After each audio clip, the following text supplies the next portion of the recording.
பெயர்லி நேயர்களுக்கு வணக்கம். இன்றைய நேர்காணலில் பேராசிரியர், அரசியல் விமர்சகர் திருமிகு மஞ்சுளா அவர்கள் இணைந்திருக்கிறார். அவரோடு பேசலாம். வணக்கம் மேம். வணக்கம். சமீபத்தில் பார்த்தீங்கன்னா அமைச்சர் கீர்த்தனா அவர்கள் ஒரு பள்ளிக்கு போய் ஆய்வு நடத்துகிறாங்க. அங்கே மாணவர்கிட்ட ஒரு கேள்வி எழுப்புறாங்க. நீ இங்கிலீஷில் பேசு அப்படிங்கிற விஷயத்த சொல்கிறாங்க. கூடவே ஆசிரியர்கிட்ட சொல்லி நீங்கள் கான்வர்சேஷன் பண்ணுங்க பார்ப்போம் அப்படின்னு சொல்லி பேசவும் அந்த குழந்தையால் பதிலளிக்க முடியல. இப்படியே இருந்தால் லாஸ்ட் பெஞ்ச் ஸ்டூடெண்ட் எப்படி இருப்பாங்க அப்படின்னு சொல்லியெல்லாம் அந்த வீடியோவில் பேசப்படுறதை பார்க்க முடியுது. அந்த வீடியோ வைரலாகவுமே அது விமர்சனமாக மாறதை பார்க்க முடிஞ்சுது. அமைச்சர் போகலாம், ஆனால் ரீலுக்காக குழந்தைகள்கிட்ட இப்படி கேள்வி கேட்குறதோ ஆசிரியர்கிட்ட கடுமையாக நடந்துக்கிறதையோ இவர் பயன்படுத்திக்கிறார் ரீலுக்காக அப்படிங்கிற விஷயத்த பேசுகிறாங்க. இன்றைக்கி பார்த்தீங்கன்னா முன்னாள் அமைச்சரான பள்ளிக்கல்வித்துறை அமைச்சர் அன்புமிகு பொய்யாமொழி அவர்களும் அந்த விஷயத்தை குறிப்பிட்டு பேசியிருக்கிறாரு. இன்னும் பல்வேறு நபர்கள் சமூக செயற்பாட்டாளர்கள் குறித்து பேசிகிட்டே இருக்கிறாங்க.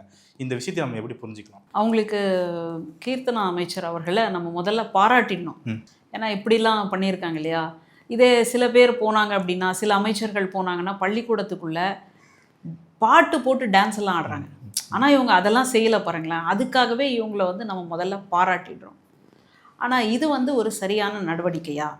அந்த பிள்ளைகள் பள்ளிக்கூடத்து குழந்தைகள். திடீர்னு வெளியிலேருந்து நீங்கள் போகிறீங்க. வெளியிலேருந்து யாரோ ஒருத்தங்க வராங்க அப்படின்னாலே அவங்களுக்கு ஒரு பதட்டம் இருக்கும். சாதாரணமாக பிள்ளைகளுக்கு தெரிஞ்ச கேள்விகளாக இருந்தாலும் கூட யாரோ கேட்குறாங்களே என்னமோ, அவங்க அமைச்சர் அப்படின்றதெல்லாம் வேற. திடீர்னு ஒருத்தங்க கேட்கும் பொழுது அவங்களுக்கு முதல்ல அந்த கம்ஃபர்ட் இருக்கா அப்படின்றதெல்லாம் இருக்குது. சரி, இது ஒரு பக்கம் இருக்கட்டும். இன்னொரு பக்கம், நீங்கள் ஒரு பள்ளிக்கூடத்தில் ஆய்வு நடத்துறதுக்கு போகிறீங்கன்னா நீங்கள் என்ன அமைச்சர்? அது ஒன்று இருக்குது. அதை பற்றியெல்லாம் யோசிக்க வேணாமா? பள்ளிக்கல்வித்துறை அமைச்சர் அப்படின்னா கூட சரி பரவாயில்லன்னு நினைக்கலாம். ஆனால் இவங்களோ தொழில்துறை அமைச்சர். இவங்க பள்ளிக்கூடத்துக்கு ஆய்வு நடத்துறது அப்படின்றது எந்த வகையில் நியாயம் அப்படின்றது எனக்கு தெரியலை. இது ஒரு பக்கம். இன்னொரு பக்கம், இவங்க கேட்கக்கூடிய கேள்வி என்ன கேள்வி கேட்குறாங்க? ஆங்கிலம் அந்த குழந்தைக்கு தெரியுதா தெரியலையா அப்படின்றத இவங்க டெஸ்ட் பண்ணணும் அப்படின்னு நினைக்கிறாங்க. எவ்வளோ கேள்வி இருக்குது. உனக்கு இது கவிதையெல்லாம் எழுத தெரியுமா? உனக்கு எதில் டேலண்ட் இருக்குது? இந்த மாதிரியெல்லாம் கேட்குறத விட்டுட்டு உங்கள் அப்பா என்ன பண்ணுறாரு, அவங்க அப்பா என்ன வேணாலும் பண்ணட்டும், உங்களுக்கு என்ன? அவங்க அப்பா என்ன தொழில் செய்கிறார் அப்படின்றத வச்சு தான் அந்த குழந்தைய பார்க்க போகிறீங்களா? அவங்க அப்பா செய்யக்கூடிய தொழில் பற்றி உங்களுக்கு என்ன அக்கறை இருக்குது? அவர் என்ன செஞ்சாலும் உங்களுக்கு என்ன? ஒருவேளை அந்த குழந்தைக்கு நம்ம சொல்லக்கூடாது, ஒருவேளை பெற்றோர்கள் இருக்கிறாங்களா இல்லையா, இந்த மாதிரி எத்தனையோ கேள்விகள் இருக்குது. அதை பற்றியெல்லாம் கவலையே படாமல் உங்கள் அப்பா என்ன வேலை பார்க்குறாரு அப்படின்னா, ஓகே, எஜுகேஷன் கரிக்குலத்தை தாண்டி பர்சனலுக்குள்ளே போகிறது அப்படிங்கிற விஷயம். ஆமாம், அதுக்கு கூட எத்தனை பர்சனலாக கேட்குறது அப்படின்றது கூட அந்த குழந்தையினுடைய திறமையை வச்சு நீங்கள் கேட்கலாம். அந்த குழந்தை விளையாட்டுத்துறையில் சிறப்பாக இருக்கா, அல்லது கவிதை எழுதக்கூடியதில், அல்லது அகாடமிக்ஸில் தான் சிறப்பாக இருக்கா அப்படின்றத எல்லாத்தையும் விட்டுட்டு உங்கள் அப்பா என்ன வேலை பார்க்குறார் அப்படின்னா அது மறைமுகமாக எதை காட்டுகிறது? இதெல்லாம் ஒரு அமைச்சருக்கு பொதுவாக நமக்கே யோசிக்கும் போது இருக்கே, ஒரு அமைச்சருக்கு இது தோணாதா? தோணாது. ஏன்னா இவங்க ரீல்ஸ் போடுறவங்க. ரீல்ஸ் போடுறதுக்கும் ரியல் வாழ்க்கைக்கும் எவ்வளோ வித்தியாசம் அப்படின்றத இப்போ தான் நம்ம புரிஞ்சுக்கிறோம். இவங்க இதுக்கு முன்னாடி என்னவா இருந்தாங்க? ஒரு இடத்துலையும் கார்ப்பரேட் நிறுவனங்களில் உட்கார்ந்துக்கிட்டு ஜெயிக்கிறது மட்டும்தான் இவங்களுடைய நோக்கம். ஒரு இடத்துலையும் வியூக வகுப்பாளராக இருக்கிறாங்க. அரசியல் அங்கே தான் படிச்சுக்கிறாங்க. இங்கே திமுகவுக்காக கூட இவங்க உழைச்சது நம்ம பார்க்குறோம். அந்த நேரத்தில் தான் தமிழ்நாட்டினுடைய அரசியல் என்ன அப்படின்ற ஒரு புரிதலுக்குள்ளே இவங்க வராங்க. அப்படி புரிதலுக்குள்ளே வந்ததுக்கு அப்புறமா எந்த கட்சியில் நமக்கான இடம் கிடைக்கும், நமக்கான ஒரு ஸ்பேஸ், நமக்கான ஒரு மதிப்பீடு கிடைக்கும் அப்படின்னு தேடி பார்க்கும் பொழுது கடைசியாக அவர்களுக்கு கிடைத்த இடம் தாவேகா. சரியாக பயன்படுத்தினாங்க. அதுக்கு முன்னாடி ஐயோ பாலியல் குற்றச்சாட்டுகள் எப்படி நடக்குது அப்படின்னு காஞ்சனா அளவுக்கு பிரச்சார கூட்டங்களில் பேசிய நபர் சேலத்துலன்னு நினைக்கிறேன் இல்லையா, சேலத்தில் நடந்த அந்த 10 வயசு குழந்தைக்கு நடந்த பாலியல் சார்ந்த அத்துமீறல்களுக்கும் கொலைக்கும் பத்திரிகையாளர்கள் கேள்வி கேட்கும் பொழுது அரசியல் சார்ந்த கேள்வி கேளுங்கன்னு சொல்றீங்க இல்லையா. அப்போ மட்டும் உங்களுக்கு சிலபஸ் இருக்கு, அப்போ மட்டும் உங்களுக்கு துறை இருக்கு. நீங்க பள்ளிக்கூடத்தில் இந்த கேள்வியை நீங்க கேட்கறதுக்கு உங்களுக்கு அதற்கு உரிமை யார் கொடுத்தது? நீங்க அதற்கான நபரா? நீங்க ஒவ்வொரு பள்ளிக்கூடமா போய் சோதனை பண்ணுங்க அப்படின்னு வச்சிருக்கா? ஒரு பள்ளிக்கூடத்துக்கு ஒரு இன்ஸ்பெக்ஷனுக்கு வராங்க அப்படின்னா அவங்க என்ன படிச்சிருக்காங்க, அவங்களுடைய தகுதி என்ன, இந்த கிரேடு இருந்தால் தான் அவங்களால அந்த மாதிரி ஆய்வு செய்வதற்கே வர முடியும். நீங்க எந்த அடிப்படையில் வந்திருக்கீங்க? இதுக்கு முன்னாடி தாவேக்காவில் இதில் மருத்துவமனைக்குள்ள நுழைஞ்சு டாக்டர் மாதிரி ஒரு கோட்டை போட்டுக்கிட்டு இங்க என்ன நடக்குது, இது என்ன நடக்குது, இங்க வந்துட்டு சரியா பண்றீங்களா இல்லையா, இவங்களுக்கு மருத்துவம் சரியா போகுதா இல்லையா, எல்லாத்தையும் கேட்கறாங்க. கடைசியா ஒரு கண்டன குரல் வந்த உடனே இவங்க என்ன சொல்றாங்க, நான் மருத்துவர் கிடையாது. அப்புறம் ஏன் நீங்க ஏன் செய்றீங்க? உங்களுக்கு யார் அந்த உரிமையை கொடுத்தாங்க?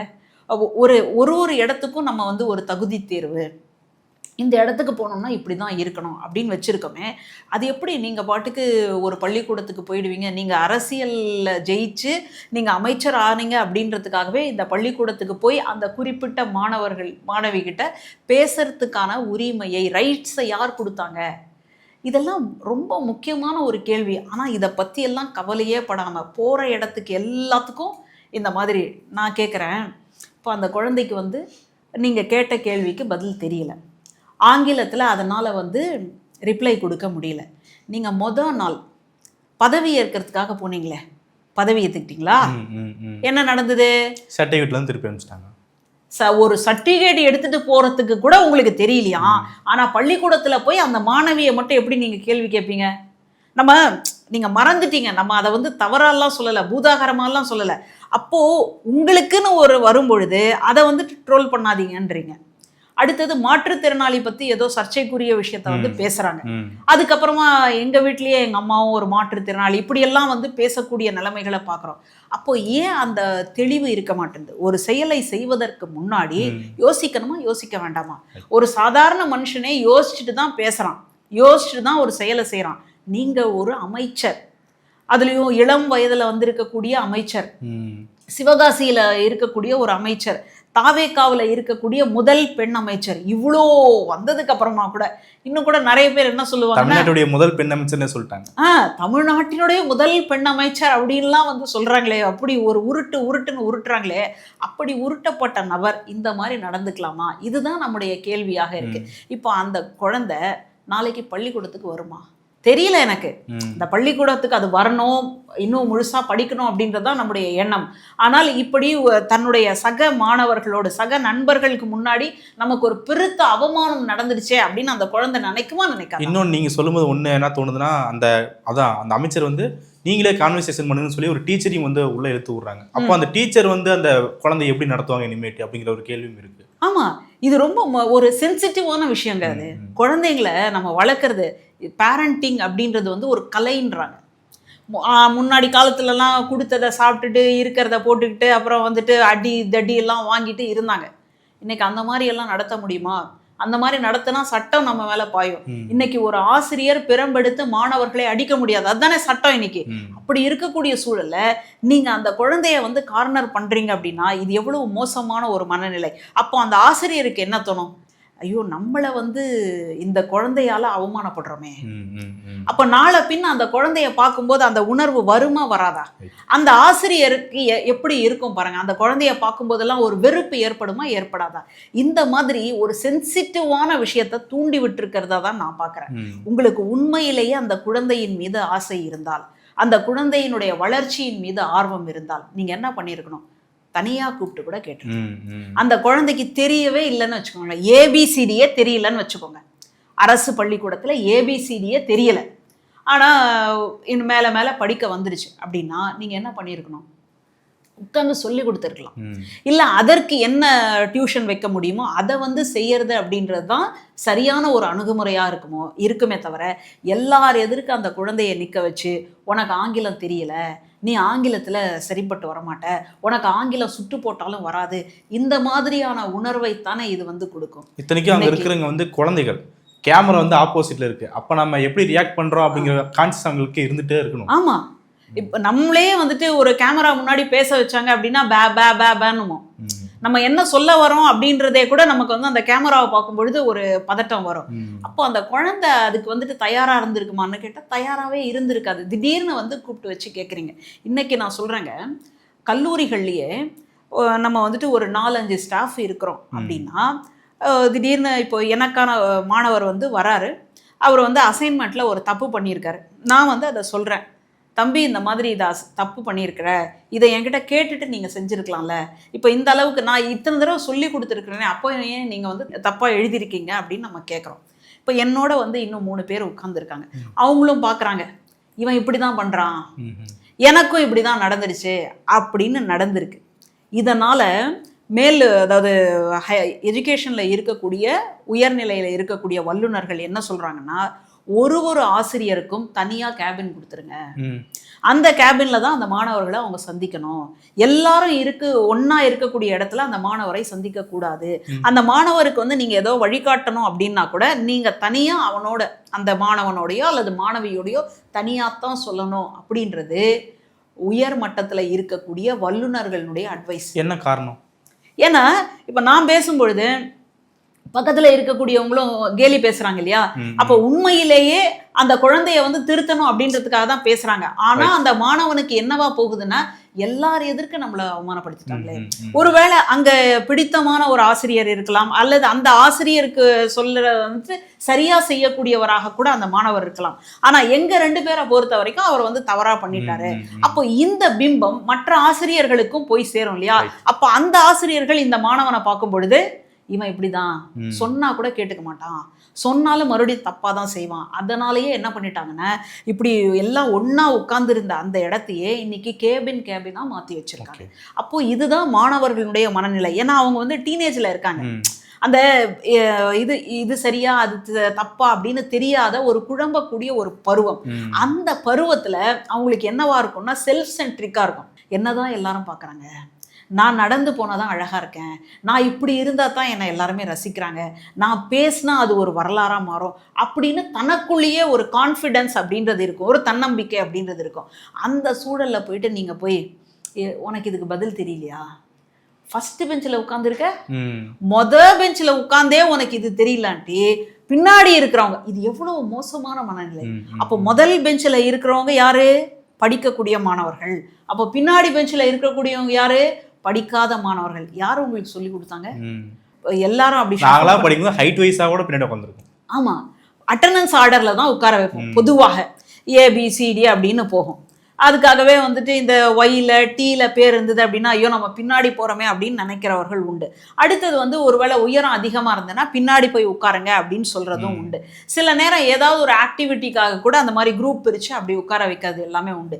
இப்போ சமீபமா என்ன வந்திருக்குன்னா, பா வடிவுல இது கிளாஸ் ரூம் வச்சிருங்க, பா வடிவில் இருந்தால் எல்லாரும் ஒரே இடத்துல தானே உட்காந்துருப்பாங்க. அப்போ வந்துட்டு முன்னாடி பின்னாடி அப்படின்னு இருக்காது, எல்லாரும் சுற்றி அப்படியே இருப்பாங்க, நடுவில் ஆசிரியர் இருப்பாங்க அப்படின்னும் வந்து இன்னைக்கு சொல்லிட்டு இருக்கிறாங்க. இப்போ இந்த சூழலில் முதல் பெஞ்சில் இருக்கிறவங்க ஒரு மாதிரி, பின்னாடி பெஞ்சில் இருக்கிறவங்க ஒரு மாதிரி அப்படின்ற அந்த மாதிரி பேசுறதுக்கான அதிகாரத்தை உங்களுக்கு யார் கொடுத்தாங்க? முன்னாள் அமைச்சர் அன்பில் மகேஷ் அவர்கள் வந்து இப்படி லாஸ்ட் பெஞ்சுன்னு பேசக்கூடியவர்கள் உள்ளேயே போயிடக்கூடாது அப்படிங்கிற விஷயத்தை குறிப்பிடுறாரு. மாணவர்கள் மேல அக்கறை இருந்தா வளர்ச்சிக்கான ஒரு விஷயத்த சொல்லலாம், ஆசிரியர்களுக்கும் வழி நடத்தலாம் அப்படின்னு சொல்றாரு. இப்படி பண்ணாதீங்கன்னு சொல்றாரு. மாணவர்கள் பத்தி நம்ம பார்த்துட்டோம். இப்போ அந்த ஆசிரியருக்கு எப்படி இருக்கும் பாருங்க. அந்த பள்ளிக்கூடத்துல ஒரே ஒரு ஆங்கில ஆசிரியரா கூட இருக்கலாம், இல்ல 2-3 ஆங்கில ஆசிரியர் கூட இருக்கலாம். அவங்க மத்தியில இவங்களுக்கு எப்படி இருக்கும், என்னோட மாணவி சரியா பேச தெரியல, அதனால் அமைச்சர் வந்துட்டு ஆசிரியரையே பார்த்து ஒரு குற்றமாக அதை வந்து முன்வைக்கும் பொழுது மற்ற ஆசிரியர்களுக்கு அந்த அம்மா மேலே இருக்கக்கூடிய மதிப்பும் மரியாதையும் கூடுமா குறையுமா? அந்த அம்மாவை பார்க்கும் பொழுது, ஆமாம் சம்பளத்தை மட்டும் வாங்கிட்டு போகிறாங்க, பசங்களுக்கு ஒன்றுமே சொல்லி கொடுக்கறதில்ல, இது பேசுறதுக்கு எவ்வளோ நேரம் ஆகும்? அப்போ மறுபடியும் அந்த பள்ளிக்கூடம் அப்படின்றது அவர்களுக்கு வந்து ஒரு மகிழ்ச்சியான இடமா இருக்குமா, அல்லது ஐயோ கடனையே அப்படின்னு சொல்லி வரக்கூடிய இடமா இருக்குமா? அந்த மாணவர்களாக இருந்தாலும் சரி, ஆசிரியராக இருந்தாலும் சரி, இப்படி ஒரு நெருக்கடியை ஒரு அமைச்சர் உருவாக்க வேண்டிய அவசியம் இல்லை. ஆனா இப்படியான ஒரு நெருக்கடியை கொண்டு வந்து சேர்க்கிறாங்க. இதுல இன்னொரு அரசியல் இருக்கு, ரொம்ப மோசமான அரசியல். என்னன்னா, இன்னைக்கு இருக்கக்கூடிய அரசு எந்த லஞ்ச லாவண்யமும் வாங்காமல் அந்த பள்ளிக்கூடத்துக்கான ஒப்புதலை கொடுத்திருக்கு. எந்த பள்ளிக்கூடங்க? இன்னொரு புதுசாக அரசு பள்ளிக்கூடம் தொடங்கியிருக்கீங்களான்னு கேட்டால் இல்லை. அப்போ யாருக்கு கொடுத்துருக்காங்க? தனியார் பள்ளிக்கூடத்துக்கு. தனியார் பள்ளிக்கூடம்னா என்ன சிலபஸ்ஸு? CBSEன்றாங்க. அந்த CBSEக்கான அந்த ஒப்புதலை, அதற்கான பர்மிஷன் லெட்டரை எந்த லஞ்ச லாவண்யமும் இல்லாமல் கொடுத்துருக்குறாங்க அப்படின்னு சொல்கிறாங்க. அதுவே உண்மையா கேட்டால் இல்லைன்றாங்க. ஏன்னா CBSEயை பொறுத்த வரைக்கும் அதற்கான பர்மிஷனை வந்து டெல்லியில இருந்து தான் வாங்கணும், ஏன்னா அங்கே தானே அதுக்கான சிலபஸ். அப்போ இவங்க எதுக்கான லெட்டர் கொடுத்துருக்குறாங்க என்ன? இது ஒரு பக்கம். இப்போது அரசு பள்ளிக்கூடத்தில் இப்படித்தான் தரம் இருக்கு அப்படின்றத சொல்லுவதன் வழியாக இவங்க எதை நோக்கி திருப்புறாங்க அப்படின்னா, அரசு பள்ளிக்கூடம் வீணானது, அரசு பள்ளிக்கூடம் தேவையற்றது, அரசு பள்ளிக்கூடத்துல ஸ்டாண்டர்ட் கிடையாது, அதனால அங்க படிக்கக்கூடிய மாணவர்கள் வீணா போயிடுவாங்க, அவங்களுக்கு சாதாரணமா உங்க அப்பா என்ன வேலை பார்க்கறாருன்னு கேட்க கூட பதில் சொல்ல தெரியல அப்படின்ற பிம்பத்தை கொண்டு வருவதன் வழியாக அரசு நிறுவனங்களை ஊத்தி மூடணும். இது யாரோட அஜெண்டா? இந்த மாதிரி யார் நடந்துக்கிறாங்க? ரயில்வே துறை சரியில்லைங்க, ஒரு ரயிலும் இன்னொரு ரயிலும் இடிச்சுக்குதுங்க, ரயில்வே துறையில் சரியான சாப்பாடு கிடையாதுங்க அப்படின்னு தொடர்ச்சியாக சொல்லக்கூடியவர்கள் யார்? அந்த ரயில்வே துறையை, பொதுத்துறையை என்னவா பண்ணணும்னு நினைக்கிறாங்க? தனியார் மயமாக மாற்ற வேண்டும். இன்னைக்கு நமக்கு ஏர்போர்ட் இருக்கு, ஃப்ளைட் இருக்காங்க, ஊட்டியில் பங்களா இருக்குடா உனக்கு இருக்காடான்னு கேட்குற மாதிரி ஏர்போர்ட்லாம் இருக்குங்க, ஆனால் ஃப்ளைட் இருக்கான்னு கேட்டால் இல்லை. அப்போ அந்த மாதிரி பொதுத்துறைகளை எல்லாத்தையும் காலி பண்ணணும் அப்படின்னு நினைக்கக்கூடிய அஜெண்டா யாருடைய அஜெண்டா? அப்போ அந்த அஜெண்டாக்கு நீங்கள் வேலை பார்க்குறீங்களா அப்படின்ற ஒரு சந்தேகம் தான் வருது. இப்போது உண்மையிலேயே அரசு பள்ளிக்கூடத்தினுடைய தரத்தை நீங்கள் இன்னும் மேம்படுத்தணும். நான் ஏன் சொல்கிறேன்னா, காலை உணவு திட்டம் ஏற்கனவே கொண்டு வந்தாச்சு. இந்த காலை உணவு திட்டத்தின் வழியாக மாணவர்களுடைய இடைநிற்றல், ட்ராப் அவுட் அப்படின்னுவோம், அந்த ட்ராப் அவுட் நிறைய குறைஞ்சிருக்கு. ஏன்னா குறைந்தபட்சம் அந்த காலை உணவுக்காக நம்ம இங்கே வந்துடலாம், வந்ததுக்கு அப்புறமா படிக்கிறதுக்கான ஒரு கவனம் அவங்களுக்கு வருது, அடுத்தது மதிய உணவு கிடைச்சிடுது, அதுக்கப்புறமா கொஞ்சம் இருந்தோம் அப்படின்னு சொன்னால் இன்னும் கூட ஆசிரியர்கள் கிட்ட நம்ம படிச்சுக்கலாம். இப்படி இருக்கக்கூடிய ஒரு சூழலில் மறுபடியும் இல்லை, அரசு பள்ளிக்கூடத்துலலாம் ஒன்றுமே இல்லை அப்படின்னு சொல்லுவதன் வழியாக அரசு பள்ளிக்கூடத்தில் இருக்கிறவங்கள எல்லாரையும் வெளியில் அனுப்புறதுக்கு. இன்றைக்கி நீங்கள் ஒரு ஸ்டாட்டிஸ்டிக்கல் ரிப்போர்ட் எடுத்து பார்த்தீங்கன்னா உங்களுக்கு தெரியும், அரசு பள்ளிக்கூடம், அரசு உதவி பெறும் பள்ளிக்கூடம், எய்டட்ல இருக்கக்கூடிய மாணவர்கள்லாம் அரசு பள்ளிக்கூடத்தை நோக்கி வராங்க அப்படின்னு சொல்கிறாங்க. எய்டட் பள்ளிக்கூடத்தில் மாணவர்களுடைய சேர்க்கை குறைஞ்சிக்கிட்டே வருது. ஏன்னா அரசு பள்ளிக்கூடத்தில் எல்லா விதமான அனைத்து மேம்பாடுகளும் இங்கே நடந்திருக்கு. இன்ஃப்ராஸ்ட்ரக்சர், ஸ்மார்ட் போர்டு அப்படின்றாங்க, அது இருக்குது. அடுத்தது கலை திருவிழா, அது இருக்குது. அடுத்தது விளையாட்டு போட்டிகள், அது இருக்குது. இப்படி அவங்க வெளிநாட்டுக்கு பயணம் போகணும், இல்லை இங்கே சென்னை இருக்கக்கூடிய அந்த பிர்லா பிளானட்டோரியம்னு சொல்கிறோம் இல்லையா, அந்த சயின்ஸ் அரங்கத்தை பார்க்கறதுக்கான ஒரு சூழலை எல்லாம் போன அரசே ஏற்படுத்தி வச்சிருக்கு அப்படின்றது தான் நிதர்சனமான உண்மை. இப்படிப்பட்ட சூழலில் அரசு உதவி பெறும் பள்ளிக்கூடத்திலேருந்து அரசு பள்ளிக்கூடத்திலேயே படிக்கலாம் அப்படின்னு சொல்லி கிளம்பி வராங்க அப்படின்னு ஒரு ரிப்போர்ட் நமக்கு சொல்லுது. இந்த சூழலில் இவங்க போயிட்டு அரசு பள்ளிக்கூடத்தில் இருக்கக்கூடிய மாணவி இந்த மாதிரி இருக்கிறா அப்படின்னு சொல்வதன் வழியாக இவங்க யாருக்கு ரூட்டு போட்டு கொடுக்குறாங்க? அப்போ அரசு பள்ளிக்கூடம் வேண்டாம்னு நினைக்கிறாங்களா? அரசு பள்ளிக்கூடத்தை மூடணும்னு நினைக்கிறாங்களா? அரசு பள்ளிக்கூடத்தில் இருக்கக்கூடிய பிள்ளைகளை வெளியில தனியார் மையத்துக்கு மாற்றணும்னு நினைக்கிறாங்களா? அப்படின்ற அஜெண்டாவை இவங்க சொல்லணும். எங்க போனாலும் இவங்க பின்னாடி ஒரு டீம், கேமரா டீம் எதுக்கு போகுது எனக்கு தெரியல. இப்போ நான் என்ன படம் எடுத்துக்கிறேன் அப்படின்னு சொன்னா அது வேற, நான் உங்களையும் சேர்த்து படம் எடுக்கிறேன்னா நான் உங்ககிட்ட அனுமதி கேட்கணுமா கேட்கக்கூடாதா? அப்போ இது எவ்வளோ பெரிய தவறு இல்லை? நீங்க உங்களை எடுத்துக்கோங்க, அந்த பள்ளிக்கூடத்தில் இருக்கிறவங்களை எடுக்கிறதுக்கு நீங்க முன் அனுமதி வாங்கினீங்களா? இப்போ மகாவிஷ்ணுன்னு சொல்லக்கூடிய ஒரு நபர், அவர் நான் மோட்டிவேஷனல் ஸ்பீக்கர் அப்படின்னு சொல்லி தான் உள்ள வந்தார். சரி, மோட்டிவேஷனல் ஸ்பீக்கர் அப்படின்னு தான் அனுமதி கொடுத்தாங்க. ஆனால் வந்தவர் என்ன பேசுகிறாரு? மாற்றுத்திறனாளிகளை பற்றி அவங்கள மனம் புண்படும்படியாக பேசுகிறார். அதில் வந்த சர்ச்சையின் காரணமாகத்தான் யாரையும் உள்ள விடக்கூடாது அப்படின்ற ஒரு நிலைமைக்கு இன்னைக்கு அரசு பள்ளிக்கூடங்கள் வந்திருக்குன்னு பார்க்குறோம். இப்போ நீங்கள் அதுக்கும் இதுக்கும் என்ன பெரிய வித்தியாசம்? அப்போ அவர் அனுமதி வாங்கிட்டு இந்த மாதிரி சர்ச்சைக்குரிய பேச்சை பேசிட்டார். நீங்கள் அனுமதியே வாங்காமல் சர்ச்சைக்குரிய பேச்சை பேசுகிறீங்க. அதை வேற நீங்கள் வீடியோ எடுக்கிறீங்க அப்படின்னா குறைந்தபட்சம் அந்த மாணவர்கள்கிட்ட நீங்கள் அனுமதி வாங்கியிருக்கணும் இல்லையா? இதெல்லாம் எவ்வளோ முக்கியமான ஒரு விஷயம். ஆனால் இதை பற்றியெல்லாம் கவலையே படாமல் இவங்க பாட்டுக்கு போடுறாங்க. நம்ம என்ன சொல்கிறோம், ஒரு பாலியல் ரீதியாக பாதிக்கப்பட்டிருக்காங்கன்னா அவங்க முகத்தை காட்டக்கூடாது, அவங்க பேர் வெளியில் வரக்கூடாது, அவங்கள சுற்றி அவங்களுடைய குடும்பம் அதை பற்றிய செய்திகளையும் சொல்லாதீங்கன்னு சொல்கிறோம். அந்த மாதிரியான ஒரு சூழலில் இன்னைக்கு ஒரு பள்ளிக்கூடத்தில் இருக்கக்கூடிய ஒரு மாணவியை அவளுக்கு இங்கிலீஷ் பேச தெரியலை, கேட்டால் பதில் சொல்ல தெரியல அப்படின்னா இது அவமானப்படுத்துகிற வேலையா இல்லையா? உங்களுக்கு வேணா அது இல்லாமல் இருக்கலாம், ஆனால் அந்த குழந்தையினுடைய மனநிலையிலேருந்து பாருங்கள், அந்த குழந்தைக்கு என்னவா இருக்கும்? இது வேற இன்னைக்கு சோஷியல் மீடியாவில் வைரல் ஆகிட்டுருக்கு. அப்போ எத்தனை பேர் பார்த்துருப்பாங்க, அவங்க வீட்டு பக்கத்தில் இருக்கிறவங்க, எதிர் வீட்டில் இருக்கிறவங்க எவ்வளவு பேர் பார்த்துருப்பாங்க. அது எவ்வளோ பெரிய மன உளைச்சல் அப்படின்றது ஒரு அமைச்சராக உங்களுக்கு தெரியாட்டி கூட பரவாயில்ல, ஒரு மனுஷியாவது நீங்கள் யோசிச்சு பார்க்கணும் இல்லையா? ஒரு ஒரு தாய், ஒரு பெண் மனநிலை அப்படின்றது ஒரு தாய் மனநிலை அப்படின்னு சொல்லுவோம். அப்போது நம்ம வீட்டில் இருக்கக்கூடிய குழந்தைய இந்த மாதிரி யாராவது ட்ரீட் பண்ணாங்கன்னா நம்ம என்ன யோசிப்போம் அப்படின்றத எல்லாத்தையும் யோசிக்காமல் வெறுமனே ஒரு ரீல்ஸ் வெறி, வெறுமனே ஒரு விளம்பர வெறி, நான் இன்னும் இந்த இடத்துலலாம் இருக்கிறேன் அப்படின்றது, அந்த லைம் லைட்டில் இருக்கிறேன் அப்படின்னு. இதுக்கு முன்னாடி பாஜகவினுடைய முன்னாள் தலைவர் இருந்தார். எப்போவும் நான் லைம் லைட்லேயே இருக்கணும் அப்படின்றதுக்காக ஏதாவது ஒன்று பண்ணிக்கிட்டே இருப்பார். ஆமாம், போயிட்டு நான் சாட்டையால் அடிச்சுக்கிறேன்னாரு. ஐயோ, சாட்டையால் அடிச்சுக்க போகிறவர் போல இருக்கா, ஐயோ பாவமாச்சு அப்படின்னு பார்த்தா அந்த சாட்டையை பஞ்சில் கூட சாட்டை செய்வாங்க அப்படின்றதையே நம்ம அப்போ தான் பார்த்துக்கிட்டோம். அந்த மாதிரி அதுக்கு நிகராக நான் என்றைக்குமே லைம் லைட்டில் இருப்பேன் அப்படின்ற மாதிரி இப்படி ஒரு முன்னெடுப்பை நடத்துவது அப்படின்றது எந்த வகையிலுமே நியாயம் கிடையாது. ஒரு அமைச்சராக இருந்தாலும் அமைச்சருக்குரிய பணியைத்தான் செய்ய வேண்டும். இதுக்கு முன்னாடி தொழில்துறையில் இந்த முதலீடுகளை ஈர்க்கிறேன்னு ஒன்று பண்ணாருங்க பாருங்க. செலவு வச்சிருக்கணும், எங்கே செலவு வைக்கிறதுன்னு தான் தெரியல. ஒரு தொழில் முதலீடு அப்படின்றது எவ்வளவு முக்கியமான ஒரு விஷயம். இதுக்கு முன்னாடி விக்கிரவாண்டியில் நடந்த அந்த மாநாட்டின் பொழுது அவங்க கட்சியினுடைய தலைவர் சொன்னார் பாருங்க, நம்மளை நம்பி வருவாங்க இல்லையா, ஆட்சியிலையும் பங்கு, அதிகாரத்துலேயும் பங்கு அப்படின்னு சொன்னாங்க இல்லையா. ஒரு கூட்டணி அமைக்கணும்னா அது எப்படி அமைக்கணும்னு ஒரு வரைமுறை இருக்குது, அது கூட தெரியாமல் இப்படி பேசிட்டாரே அப்படின்னு சொன்னவர் தான் திருமா ஐயா. இன்னைக்கு வேறன்னு வச்சுக்கோங்களேன்.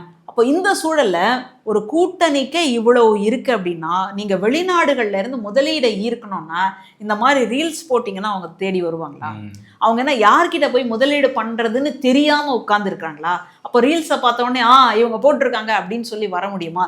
இந்த ரீல்ஸில் எந்த அளவுக்கு நம்பகத்தன்மை இருக்குது அப்படின்னு யோசிப்பாங்களா, யோசிக்க மாட்டாங்களா?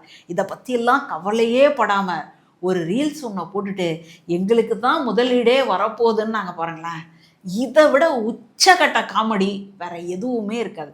அதனால் ஒரு அமைச்சரே இந்த கதியில் இருக்கிறாங்கன்னா மற்றவங்களுடைய நிலைமையை யோசிச்சு பாருங்கள். இதுதான் இன்னைக்கு இந்த தமிழ்நாடு ஃபேஸ் பண்ணக்கூடிய பயங்கரம்னு நினைக்கிறேன் நான். இந்த தாவேக்கா ஆட்சிக்கு வந்ததுலேருந்து பத்திரிகையாளர்கள் உன்னை குறிப்பாக சுட்டி காட்டுறது என்னன்னா, பள்ளிகளுக்குள்ள இந்த கட்சிக்காரங்க, அதாவது மக்கள் பிரதிநிதியாக இல்லாமல் கட்சி பொறுப்பில் இருக்கிறவங்க உள்ளே போய் நாங்கள் பார்த்ததே கிடையாது, நிகழ்ச்சியில் கலந்துட்டு கிடையாது.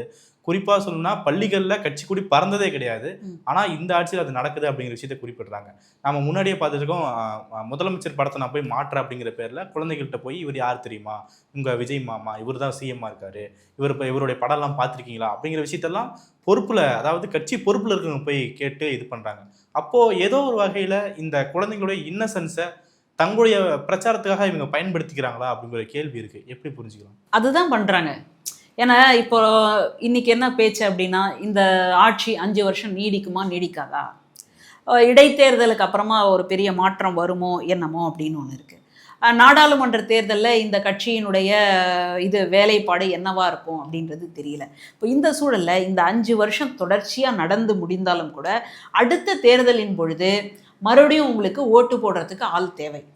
அப்போவும் நீங்கள் கிண்டர் ஜாய் கதையை சொல்ல முடியுமான்றது நமக்கு தெரியல. அப்போ அதுக்கு முன்னாடி கிரவுண்ட் லெவலில் இந்த சோஷியல் இன்ஜினியரிங்னும் இல்லையா, அந்த மாதிரி கிரவுண்ட் லெவலில் நம்ம தயார் பண்ணணும். நமக்கான ஓட்டு போடக்கூடியவங்க எங்கே இருக்காங்க? பள்ளிக்கூடத்தில் தான் இருக்காங்க. அப்போ பள்ளிக்கூடம் தான் நம்முடைய டார்கெட். அவன் ஒரு 5 வருஷத்துக்குள்ளே அவன் வரணும் அப்படின்னு சொன்னால் ஓட்டு போடுறதுக்கு நம்ம அங்கேருந்தே அவங்கள செதுக்கி வைக்கணும் அப்படின்ற ஒரு வேலையைத்தான் இன்றைக்கி பார்க்குறாங்க. இல்லாட்டி ஒரு ஆசிரியர் அந்த மாதிரி படம் எடுத்து காட்டுறாரு, ஒரு முதல்வருடைய பிறந்த நாளை அந்த பள்ளிக்கூடத்தில் கொண்டாடுறாங்க அப்படின்னா இது எப்படி புரிஞ்சுக்கிறதுனே எனக்கு தெரியல. இதுக்கு முன்னாடி நடந்ததா அப்படின்னு கேட்டால் எங்கே நடந்திருக்கு? இதுக்கு முன்னாடி காமராஜருடைய பிறந்த நாளை நம்ம கொண்டாடுறோம். ஆனால் காமராஜர் இருந்தப்போ, ஐயா பதவியில் இருந்தப்போ எனக்கு பிறந்த நாள், அதனால் பள்ளிக்கூடம் எல்லாம் கொண்டாடுங்க அப்படின்னு ஒரு நாளும் சொன்னதே இல்லை. அவரைத்தான் நம்ம கல்வி கண் திறந்த காமராஜர் அப்படின்னு சொல்கிறோம். அப்படிப்பட்ட கல்வியை வழங்கிய அவருக்கே இதுதான் நிலைமை. ஆனால் இன்னைக்கு அது அப்படியே டோட்டலாக மாறி போய் இப்படியெல்லாம் நாங்கள் வைப் பண்ணுவோம், இப்படியெல்லாம் நாங்கள் இந்த பாட்டை போட்டு டான்ஸ் ஆடுவோம் அப்படின்னா இந்த பாட்டில் என்ன பொருள் இருக்குது? அதை சொல்லுங்கள், என்ன பொருள்? அதுலேயும் வாடி வாடி அந்த பாட்டுன்னு நினைக்கிறேன். இதை போட்டுட்டு ஆடுறாங்க அப்படின்னா அப்போ அந்த குழந்தைகளுக்கு கருத்தியல் ரீதியாக நீங்கள் கருத்து திணிப்பு பண்ணுறீங்க. அடுத்தது வந்து கருத்தியல் ரீதியாக கொள்கை அப்படின்றது ஒண்ணுமே இல்லை அப்படின்னு சொல்ல வரீங்க. அப்போ கொள்கைகளை எல்லாத்தையும் நீர்த்து போக வைத்து உண்மையிலேயே பாசிசம் அப்படின்றது எவ்வளோ டேஞ்சரான ஒரு கொள்கை, அதை பற்றியெல்லாம் சொல்லி கொடுக்காம வெறும்னே சினிமா பாடல்களை போட்டால் போதும், அதுக்கு நல்லா வந்து வைப் பண்ணி ஆடினா போதும், இந்த படங்களை பார்த்தா போதும், இந்த கொடியை வச்சுக்கிட்டா போதும், இந்த மாதிரியான ஒரு மனநிலையை உண்டாக்குவதனால் இந்த தலைமுறையே எங்கே பாழா போயிடுமோ அப்படின்ற ஒரு அச்சம் தான் இன்னைக்கு வந்து இருக்குது. பாலியல் குற்றம் சாட்டப்பட்ட ஒரு எம்எல்ஏ, ஸ்ரீவைகுண்டம் எம்எல்ஏ அவர்கள் மீது இந்த அரசு எடுத்த நடவடிக்கை என்ன? இதுவே வேற யாராவது கருத்தியல் ரீதியாக ஒரு சோஷியல் மீடியாவில் கருத்து சுதந்திரத்தோட பேசுகிறாங்க அப்படின்னா அவங்கள கொண்டு போய் ஆளாக சிறையில் போடுறாங்க, அவங்கள கொண்டு போய் நீதிமன்றத்தில் கொண்டு போய் நிறுத்துறாங்க. உண்மையிலேயே எதை நோக்கி நடவடிக்கை எடுக்க வேண்டும் அப்படின்றதை எல்லாத்தையும் விட்டுட்டு இந்த மாதிரி மோசமான விளைவுகளை செய்தால் அது தனக்கே ரிப்பீட் ஆகும் அப்படின்றத இந்த அரசு எப்போ புரிஞ்சுக்க போகுதுன்றது எனக்கு தெரியல. பள்ளிகளில் தொடர்ந்து இந்த கட்சியினர் வந்து அட்டாசிட்டியில் ஈடுபடுறாங்க. அதோடைய உச்சகட்டமாக ஒரு அமைச்சரே போய் அதில் அடாவடியில் ஈடுபடுறது அப்படிங்கிறது சமூகத்தில் பெரிய பதட்டத்தை உண்டாக்கியிருக்கு அப்படிங்கிற விஷயத்தை தான் சோசியல் மீடியாவில் பலரும் வெளிப்படுத்திட்டு இருக்காங்க. இப்போது உங்களுடைய கருத்தை பகிர்ந்துருக்கீங்க. உங்களுடைய நேரத்திற்கும் கருத்துக்கும் மிக்க நன்றி மேம்.